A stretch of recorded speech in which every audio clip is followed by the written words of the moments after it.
My name's Brent Carey. I'm the CEO of NetSafe, and it's my pleasure to be talking about diversity matters, online safety done together.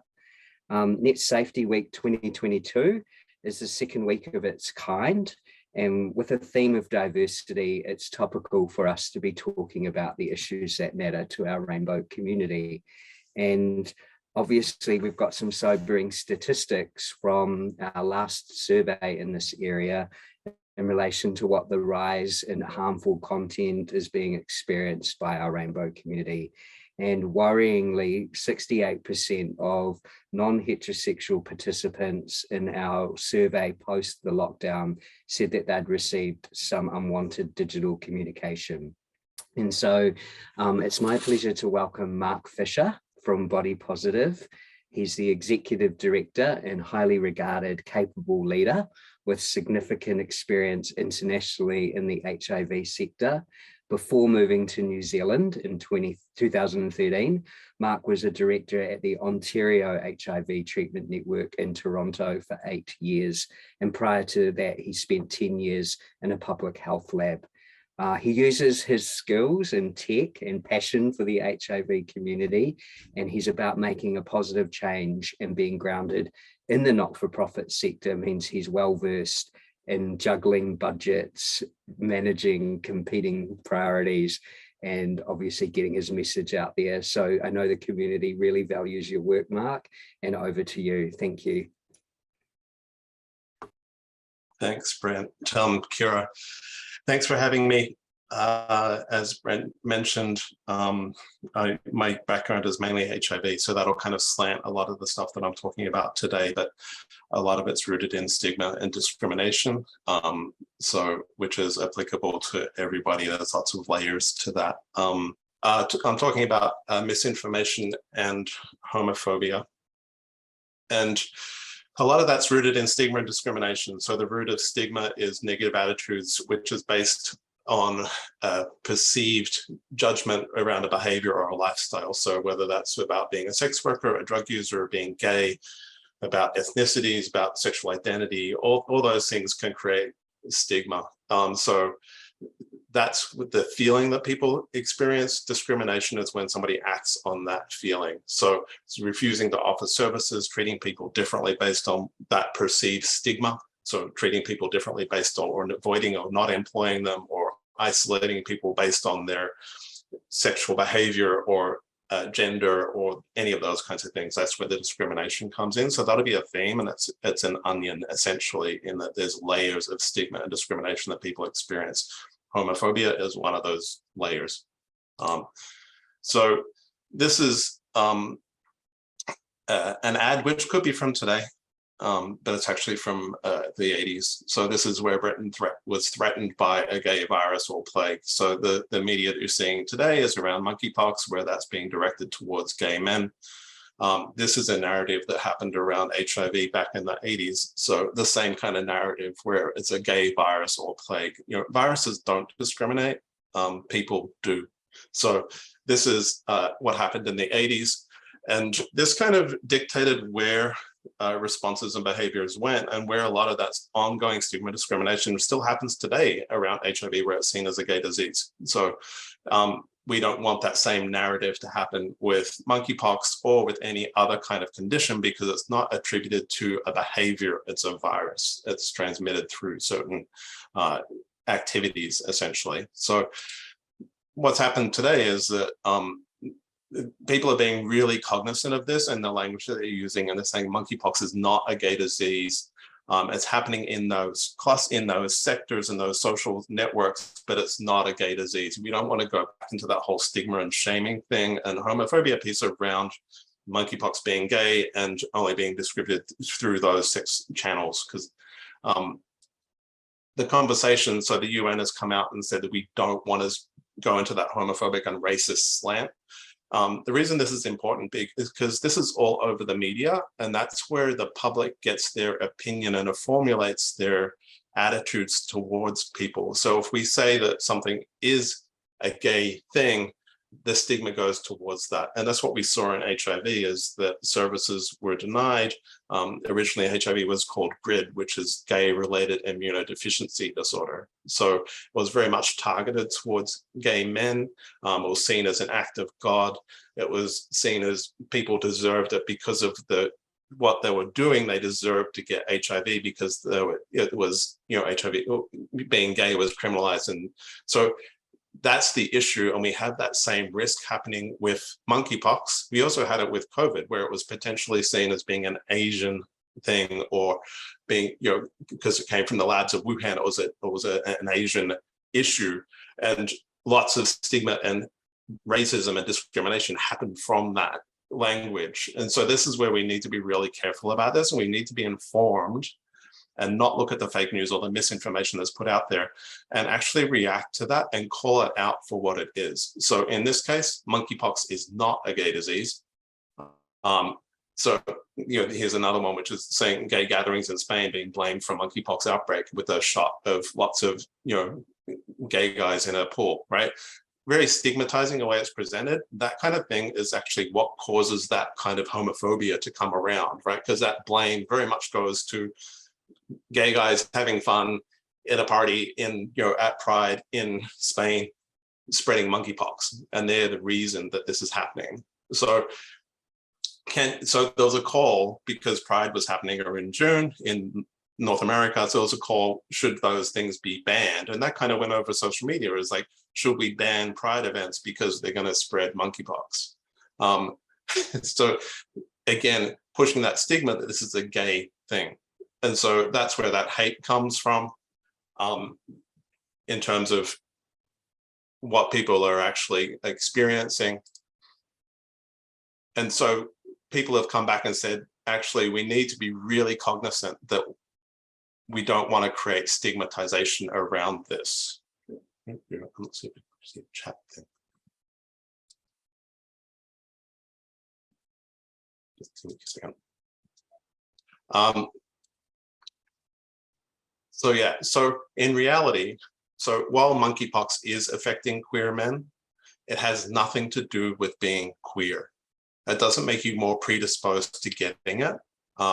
Correlation is not causation. So that's the message we really need to take on board. And this applies to a lot of things. So just because it's happening within that community doesn't mean that community's at fault, or the reason it's happening, or they're more predisposed to getting it in terms of because of their genetics or things. In the case of monkeypox, we need to be informed and not stigmatize people. So in terms of this, we need to stay up to date around the information, look at evidence-based resources, and fight the stigma and discrimination that we see, especially if that's happening in media or online, and making sure that people have knowledge so that they can be informed and engaged appropriately to keep people safe. So in the case of monkeypox, it's passed on through close physical contact, which includes sex. So it's not a sexually transmitted infection, it's passed on through close skin contact. Because we've heard of people saying, well, actually, our group has decided we're not going to have intercourse anymore, we're just going to hug. That's not how it works. We can still get monkeypox in that manner, but so stigmatizing people around sex is not going to work either. We need to make sure people are informed and how to keep them safe with accurate and positive information. So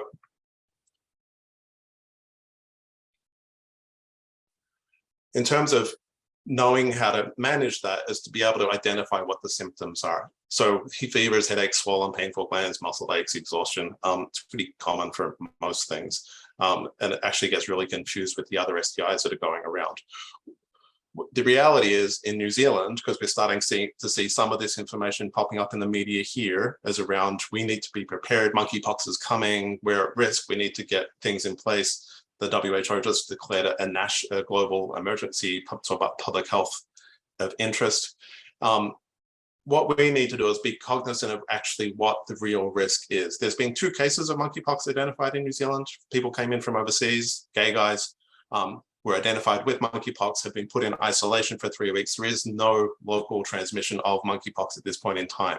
So while we're still building that fear that gay men are at risk, they should be vaccinated, we should close down Pride events, we should look at what's happening at sex on site venues, or that kind of fear piece is not helpful. It's more about being cognizant of what the real risk is. And we've learned a lot of this from the experience that we've had with HIV, right? So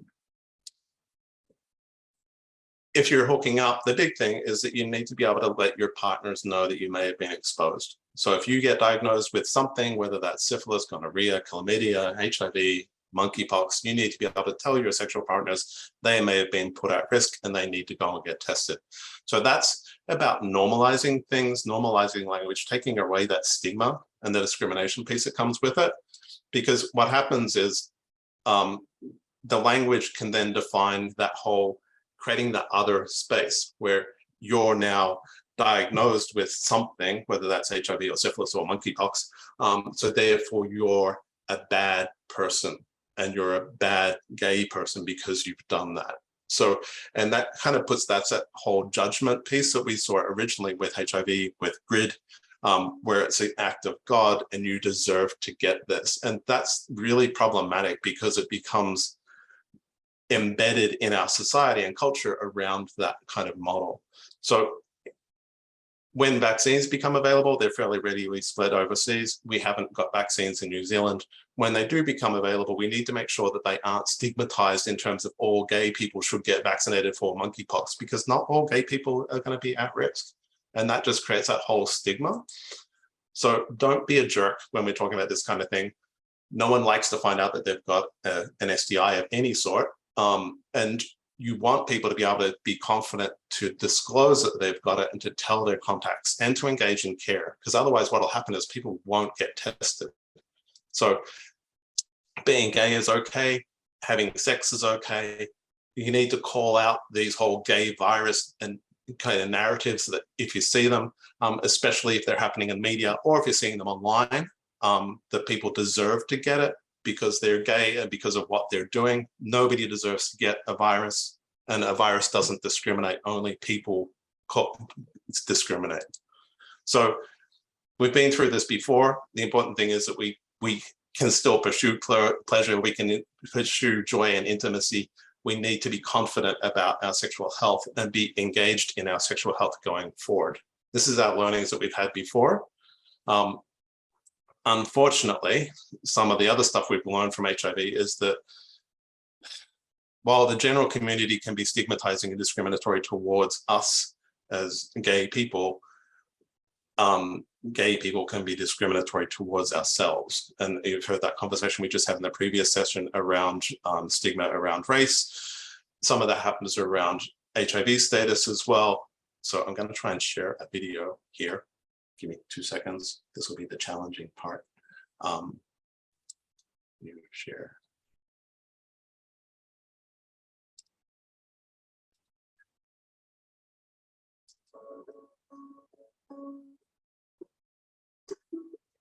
Hey, sexy. Hi. Want me? I'm up to some fun. Let's play house. Sorry, what? I'll mean to do it and you can slam me on. Want to play? Yeah. Nice face. It'd look better with me. Come on it.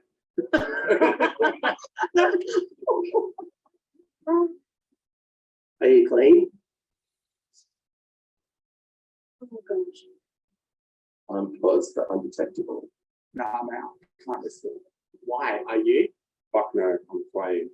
You're vile. That's fucked up. Slag. What the fuck's wrong with you? Why are you on here with your disease? Yuck, I'm noticing. You should be ashamed. You're doing. You're a disgrace. You vile piece of shit. Go and spread your disease with some other poor fucker. Go fuck yourself. Wow. Blockade, go fuck yourself, because no one else will.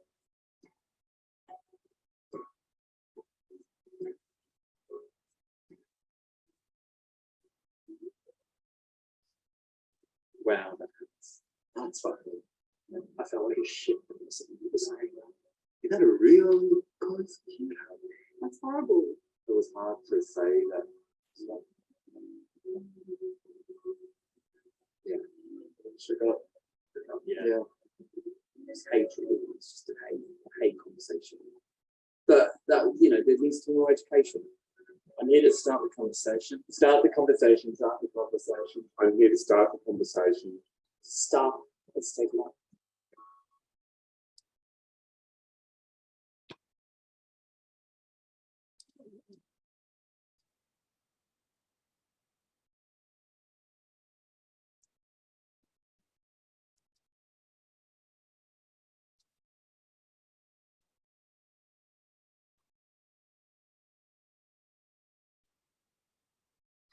So the important thing is to call out that stigma. So those were real conversations. They have to be from Grindr. They could have been from anywhere. It's the most popular app. And we need to educate people so that we get rid of that hate and that fear and the misinformation, which is driving those conversations and bringing out that stigma and discrimination. So just on those points, just some of the information is, we don't talk about AIDS when we're referring to HIV. AIDS is a stigmatized word. We don't use that. We use HIV, so it's human immunodeficiency virus. We use person living with HIV. We don't use things like AIDS patient or HIV patient. We don't let the virus define the individual. So there's somebody living with HIV. HIV does not define them as a person. It just happens to be a virus that they have. So being really cognizant of that and calling out those things. A lot of the language you just saw in that video was really hateful, and it's real. A lot of people experience that when they're on the apps. So such that people won't actually say that they're living with HIV because they're a fear of being traumatized or blocked or harassed, essentially, because of that status. So things like clean, we don't use those words. It implies that if you're not clean, then you're dirty. And that goes across all things, and it's actually not a helpful word, and it's really judgy. So just to continue that education stuff, just so you know, we hear all kinds of strange things that people just don't know about HIV. So you cannot get HIV from kissing or hugging or sharing food. You cannot get it from mosquitoes. You cannot get it from bathing or sneezing or coughing or from sweat. So they're all the things that we know. But meanwhile, we did a survey last year of New Zealanders in general, and 37% of people said they wouldn't be comfortable eating food that had been prepared by somebody living with HIV, even though there's no risk. 39% of people said that they weren't comfortable letting their child play with another child that's living with HIV. 37% of people wouldn't be comfortable having a flatmate who's living with HIV. There is no risk of community transmission of HIV. Most New Zealanders, 84%, will be uncomfortable having a sexual relationship with someone who's HIV positive. So that's what's happening in terms of the community, and that's the society kind of reinforcing those stigmas, even though we know there's no risk of transmission. So in reality, what you can do is you can get HIV from sex without a condom. We know that. You can be passed from mother to baby. It can be through sharing injecting equipment, and it can be from contaminated blood. They're the only ways. So kissing someone, hugging someone, sharing food with somebody, sharing a flat with somebody, there is zero risk. And that's what we need to get across to. So the whole idea of risk is the piece that causes a stigma because people are misinformed. In reality, what we know now is that if somebody's living with HIV and they're on treatment, they cannot pass on HIV to their sexual partners, even when they're not using a condom, right? There is no risk. There's not enough virus in the body to be infectious, so they cannot pass HIV on. The best thing you can do is to get tested, know your status, get on treatment, and then you cannot pass your HIV on to anybody.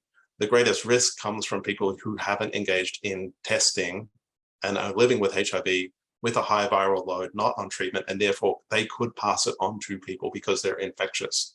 The biggest thing we can do is encourage people to get tested and take control of their health. And that goes across the board in terms of all STIs. So the reality is here, we've been doing these messages. HIV affects anybody, as shown by the visuals that we're putting out there. And if people are encouraged to get tested and go onto treatment, they can then not pass on HIV and they stay healthy. Like, that's the big thing with that. So treatment makes HIV undetectable, uninfectious.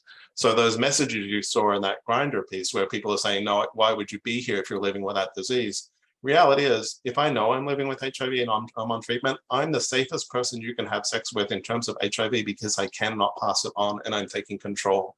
So the language we're seeing there, the homophobic language around you're infected with a disease and you should be, not allowed to have sex with anybody is completely wrong. So the other thing that's happened in this space is that there's a tool called PrEP, which is pre-exposure prophylaxis, which allows somebody to protect themselves from any risk of HIV. So if I take PrEP, once a day pill, it's like the contraceptive, it stops me from getting HIV, which is great. It's been around for about 4 years in New Zealand. It's fully funded. The challenge with that is then we get people, like we get doctors who won't prescribe it because they think you're going to be promiscuous. We get these Truvada whore messages where if you're taking PrEP, you must be a whore because you're being a promiscuous person and not using condoms and you're putting everybody at risk. There's this whole judgment thing where we've had people coming in here to access PrEP. They've tried with 5 different GPs to get on PrEP and they won't prescribe it because of this whole judgment piece. So we've put it into this space of where you're gay and you're having sex and that's not a good thing, you're being a bad person. And so that's where this Truvada horror. So people have tried to reclaim that messaging, which is a lot of the things that we do, is to try to take away the power of that hate.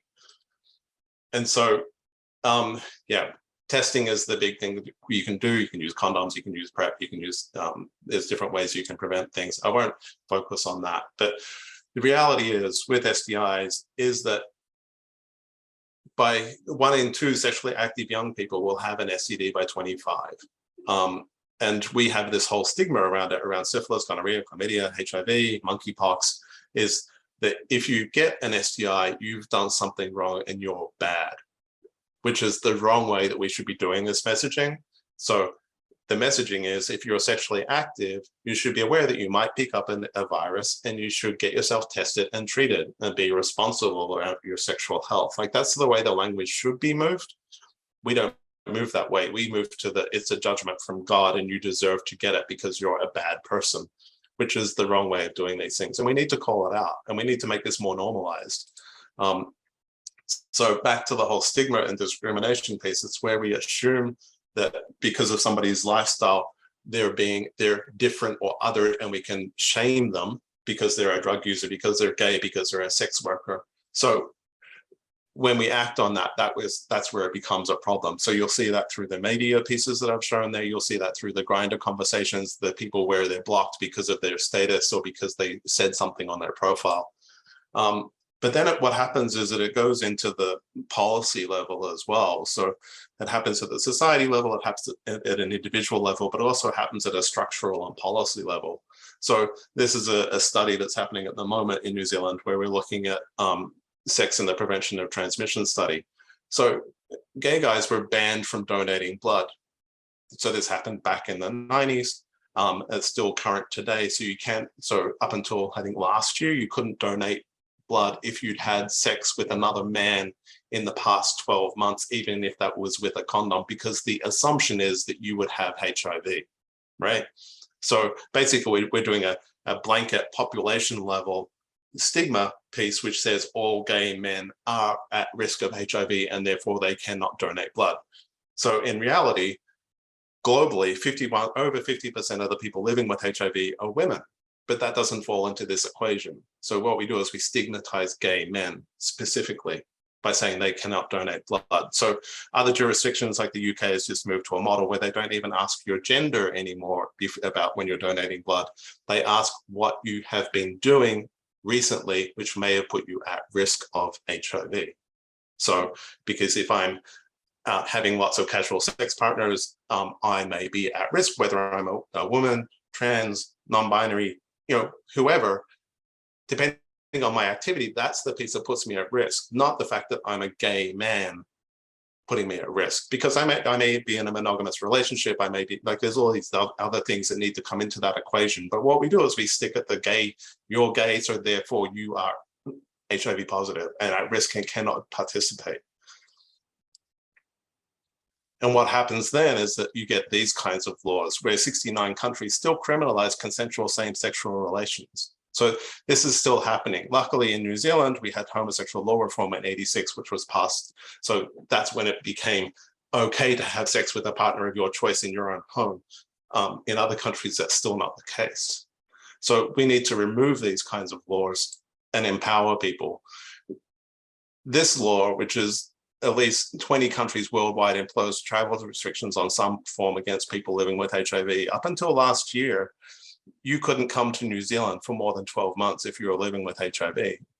So that was written into, so basically if you went for your medical immigration test and they tested you as HIV positive, you will be denied access to New Zealand. And if you were coming under a partner visa, if you were bringing your partner and they were positive, then you would be blocked as well because you're bringing an HIV positive person with you. So this is where the stigma becomes enacted into law, which becomes problematic because that law only was just changed last year in New Zealand. So now that people can actually come to New Zealand living with HIV for more than 12 months, and they're assessed individually on their health status, rather than just being a blanket ban because they're HIV positive. So this is the issue around stigma and discrimination, is when it goes up to that policy level and starts to block people from being able to do things. These restrictions on travel are really problematic, and they've been enacted across the world. And we're seeing that with some of, like with COVID recently, where people were banned from traveling to certain countries, which still is in place. And we need to be really cognizant of what happens in those spaces and how they can be targeted towards individuals. So the challenge ongoing with stigma is there's different levels. So there's enacted stigma, which is where we get those conversations directed towards an individual, discriminating against them in person. Anticipated stigma, which is where I assume that if I engage in that activity, I will be discriminated against, so therefore I won't engage in that space. And internalized stigma, which is where I feel that actually what they're saying is true and I deserve that discrimination. And that's the worst space to be, because now I've taken that on board. So that impacts what I can actually do. So all those hate messages that you're seeing online where people are saying you shouldn't be on this app because you're filthy and you've got a disease. When I take that on board and I say, well, actually, yeah, I am filthy and I shouldn't be here, that affects my mental health. And that, whether that's HIV or being gay or being trans or being, fat or femme or any of those other kind of stigmas that we see and discriminations, that's where it becomes really problematic. And that's why I said it's an onion, because I could have a lot of baggage that's bringing me down. So what happens here is that we did a survey a couple of years ago where 43% of people reported having a mental health condition when they're living with HIV. So what happens is that I am ashamed that I'm HIV positive. I hide my HIV status from others. Being HIV positive makes me feel dirty. Sorry, I hate reading these. Yeah, I feel guilty that I'm HIV positive. So the thing is, if you take that word HIV positive out and you swap it to say COVID, for example, it doesn't make any sense, because here people, like, this resonates with people. They think, some people think this is correct and people take this on board. So, but when you switch it to say, oh, I'm ashamed that I'm COVID positive, I hide my COVID status from others, being COVID makes me feel dirty, it doesn't make any sense. We've all seen the memes online where people post photos of their COVID test results saying they're positive, and they say, oh, I've got the Rona, so therefore, I'm sick, and everyone's like, oh, that's okay, and you'll be fine. Nobody would ever do that with an HIV test. So you can get a rapid test. If it came back positive, you would never post that on Facebook, right? So that's where it's internalized, because you feel that I can't say it, and what I've done makes me a bad person, and I will be judged and shamed by my friends, my family. So that then means people 70% of people that we interviewed said they found it really difficult to talk about their status. 69% of people hide the fact that they have HIV. So they won't come out about it. So when you see like the dating apps who've built in applications where you can say, when did I last test negative? And people will put in their negative and the date they were tested. So they're being responsible about how frequently they're testing. If you're HIV positive, you won't say that. If you do say that, I know people who have said that they're HIV positive on apps, all they do is get shamed and blocked. And so it's like, well, I'm not going to say it anymore because I don't have the resilience or the strength to go through those conversations and that rejection that I get continuously and the hate that I get on those spaces. So I won't tell people. And people won't put it on their Facebook. They won't tell their friends and they won't tell their family. So what we need to do is we need to move to a space where we get rid of that stigma around it. So people can feel confident to disclose. And, why do I need to be resilient and deal with the stigma and discrimination that I'm going to receive? Why do I have to be resilient? Why isn't it that society is moved to the point where it's educated enough that it realizes it doesn't have to give that hate in the first place? Right? So I don't need to deal with that. So the issue with internalized stigma, which is the worst case in this space, is that people, so this isn't actually for an HIV comment, this is around mental health, but it's applicable basically across all the stigma that we see in these spaces. So the problem with it, when it becomes internalized, so I've taken it on board and I believe it's true, is that I feel alienated, I feel embarrassed and shamed, inferior, or disappointed in myself for being ill, and feeling that my illness or my sexuality is my fault, and believing my illness has ruined my life, right? Feeling like others are incapable of understanding me. So that's where I've internalized it and taken it on board. And so stereotypes reinforce that. People feel that people with your illness are violent, can't live a good or rewarding life, can't do certain typical things like get married, have a sexual partner, work a steady job, or contribute to society, and can't make decisions for themselves. So there's lots of judgment around that. And we see this kind of replicated out into like employment applications where people ask, are you living with HIV? And they can't do that. And they can't do that based on your sexuality or your religion or your gender or your age or any of those things, because it's called discrimination. So then people feel discriminated or ignored for not taking seriously, believing others would not want a relationship with you, feeling incapable of achieving anything, and then they withdraw from society. So they avoid getting close to people because they feel that they'll be judged around if people find out. People socialize or talk about them as though they're a burden. So this is all around mental health, but it's applicable to so many other topics. And so what happens is that people won't engage. So people won't get tested because they don't want to know their status. They won't engage in certain services or healthcare or social groups or all those things and they self-sabotage themselves. So, I assume that I'm going to be discriminated against, so therefore I won't engage in that social group. So whether that's because I'm gay or because I'm living with HIV or whatever the reason. So, and the big risk around this whole thing, and so I'll continue through this, but many people ruminate on negative thoughts. So they basically become overwhelming. So that's the thing that drives all of our decisions. So I won't go to social events. I won't go to my family events. I will disengage from my family or my friends because I feel that they're going to reject me because of my sexuality or because of my HIV status or because of my drug use or whatever reason. That's what happens with it. So, and then I can move into that whole kind of suicidal space. So as I started with this conversation, like I'm coming at it mainly from an HIV space, which is mainly amongst gay men in New Zealand, that we have the same risk with something like monkeypox, having that same trajectory, depending on how that language is moving. There's been cases overseas where people have got lesions on their face. And so from the monkeypox, and so they've been afraid to go outside or to go anywhere. They won't tell anybody that they have it because they're fear of that judgment. because monkeypox is seen as a gay thing and it's seen as though you've done something bad.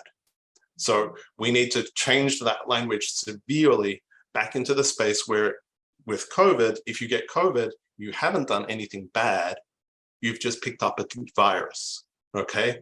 That's the way we need to keep these things in this language. It's not about judging somebody for what they've done or their behavior or their sexual orientation or those kinds of things. It's about they've picked up a virus and they're dealing with it, and we're going to minimize the spread of that virus, right? That's the way it should be. It's not about who they are. It's not a gay virus. It's not a gay thing, okay? Meanwhile, this is from today, 7 Manly rugby guys decided that they're refusing to play a game because they've been asked to wear a pride jersey.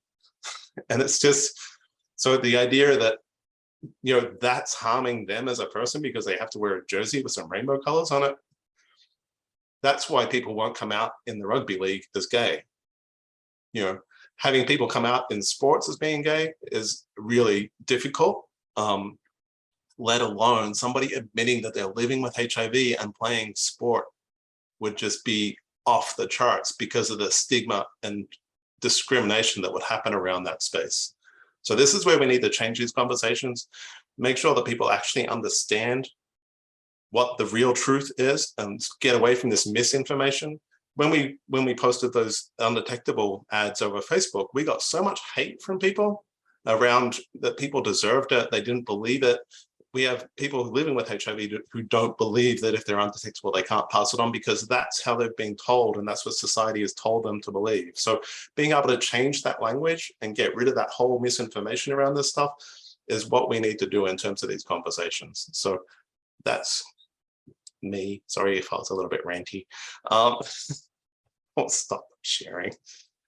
So yeah, so that's kind of where we're at. As I mentioned, it was fairly heavily HIV focused because that's my background. But as I mentioned, a lot of this stigma kind of flows over into other areas, and it's all about making sure people have the knowledge and the power to make their own choices and be informed around how they do these things. So that is my presentation. Oh, does anyone have any questions? You can pop it into either the chat or the Q&A section. There's a question from somebody, what can we do today to engage migrant communities to overcome their fear of HIV and remove the stigma? I think it's around, like I mentioned, HIV doesn't discriminate. So in reality, anybody can be impacted by HIV. And it's all about taking control and moving it into that space where it's actually about getting tested. If you are HIV positive, then getting on treatment, and then you stay healthy, you can't pass it on. That's the world we need to move into rather than it being a judgment, right? Like I said, with COVID, we don't judge people for getting COVID. You haven't done something bad. It's not like you weren't wearing your masks appropriately or any of those kinds of things. It's just something that happened. And it's the same with HIV or syphilis or gonorrhea or chlamydia or monkeypox. You might get it, no big deal. The best thing you can do is to get tested and get treated. And so that's the fear that comes with it, is the fact that people feel that they might be exposed, right? And that's the whole fear around HIV that's being built up, is that it's a death sentence, which is from the 80s, right? The reality is you can't get HIV from casual contact. And if somebody's on treatment, you can't even get it from sex. But so what we need to do is educate people to say, actually, you don't, because some people are really stigmatized in terms of they use separate plates, they sleep in separate beds, all these kinds of things because of that fear. And that's where we need to educate and inform people. And that's why I showed you some of those slides around undetectable and PrEP, is just to make sure that people know in terms of that transmission piece. So now someone's asking, how do you tell someone they are stigmatizing you without them getting aggressive and then gaslight you? So it's a real challenge.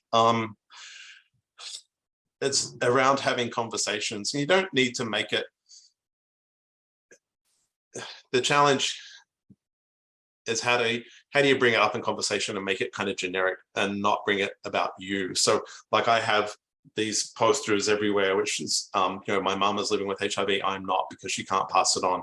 And just kind of like, that's a really good topic point, and it's really inobtrusive, and it's a way for people to up their learning, because a lot of people don't know that, and it changes the conversation. And it's so when people are getting judgy around it, saying you're putting them at risk, it's like, well, actually, you know, HIV's changed, and in reality, we can manage it with medications, and people can't infect other people. That's the way we move forward, is to engage people safely, so that there is no more ongoing transmission of HIV. The big risk comes from people who don't get tested. And so they're the people that are stuck in that space where they don't feel safe. So in terms of, if somebody's bringing up historical things, saying that you're a walking disease and you shouldn't be on this app, that's totally inappropriate, because in reality, people who know they're living with HIV cannot pass it on and are the safest people in terms of that space. So there's more shifting the language. Hopefully that helps. Away from the stigma and the misinformation that we've had in the past. Okay. And reality is HIV isn't a gay disease either. And we've been seeing a lot more cases in the UK. There's more heterosexuals getting HIV than gay guys. So we need to be aware, and it's more about your sexual health and making sure people get tested regularly about this stuff, not just HIV, but all the other stuff, syphilis, gonorrhea, chlamydia, monkeypox when it gets here. There are only 2 cases of monkeypox in New Zealand, so do not freak out about it. Just be informed. Okay. Hopefully that's been useful for people. Awesome. Thank you so much, Mark. I think we'll just wrap this session up here if there's no more questions. We really appreciate you kind of sharing your story today. Thank you. You're welcome. Thanks.